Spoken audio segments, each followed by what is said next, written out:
All right, let's talk about breaking a habit that pretty much all of us have. But you can just forget about punishment and willpower. We're going to try a totally different approach, something way more powerful. Yep, I'm talking to you. I know it, you know it, we all know it. That endless thumb flick through social media feeds, right? You're chasing this little dopamine hit that never, ever really satisfies. But here's the thing. What if the solution isn't what you think it is?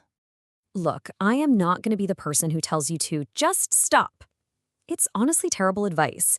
It's kind of like telling a starving person to just stop thinking about food. It just doesn't work because it completely ignores why you're doing it in the first place. So yeah, let's find a much better way. Okay, so first things first, we have to understand the trap we're actually in. That mindless scrolling, it's not just because you're bored. It turns out your brain is looking for something very specific, something it really, really needs.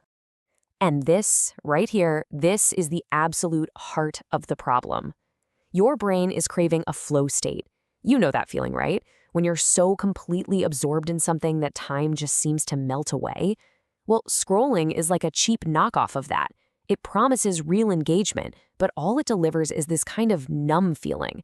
Your brain wants the real deal. So what's the standard advice we always hear? Use willpower, fight the urge, beat yourself up when you slip. And you know what? This is exactly why most people fail.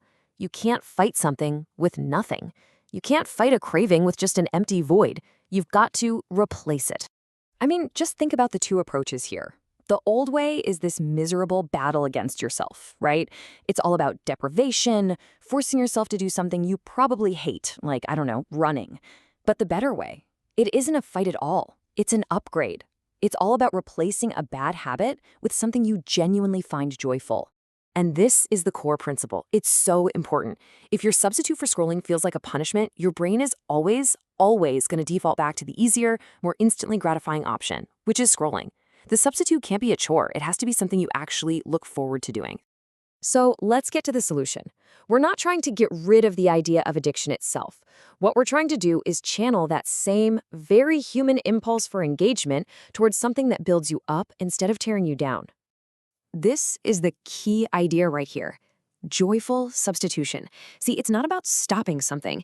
It's about starting something better. Something that scratches that same itch for a flow state, but leaves you feeling awesome and accomplished, not drained and full of regret. So what does this actually look like in practice? Well, this list, it isn't what you should do, it's just a bunch of ideas of what you could do. Maybe it's finally learning a few chords on that guitar in your closet, or trying a puzzle game that actually makes you think, or getting that coding project off the ground. The only rule, and I mean the only rule, is that it has to be fun for you. And here's the ultimate test. How do you know if you found the right thing? Ask yourself this. After you do the activity, how do you feel? Is it just relief that it's over? Or is there this little spark of excitement, a little voice in your head that says, hey, that was pretty cool. I want to do that again tomorrow. That's the feeling you're looking for. So how do you find your thing? You know, an activity that actually passes that test? Well, it's not completely random. The best substitutes all share 3 very specific qualities. Let's break them down. Okay, number 1, it has to be immediately accessible. Your guitar needs to be out of the case. Your sketchbook has to be on the desk. If there's any friction, any barrier to starting, you'll just grab your phone instead. It's that simple. Number 2, it needs to create a sense of progress. You gotta feel like you're getting better, even if it's just a tiny bit. That feeling is incredibly motivating. And finally, number 3, and this is the big one, it has to be actually fun. I'm not talking good for you fun, like eating kale. I mean genuinely enjoyable. All right, that's enough theory. It's time to put this into action. I'm going to give you a very simple, super low stakes challenge that you can use to put all this stuff into practice, like starting today. Your mission is this simple. Just try 3 new things this week. That's it. The goal is not to become a master or commit to anything for the rest of your life. You're simply exploring. Think of yourself as a scientist, just running a few experiments to find that perfect, joyful substitute. Now, when you do this, give each activity a real, fair shot. But listen, if it feels like a miserable chore, just drop it and move on. Seriously, no guilt.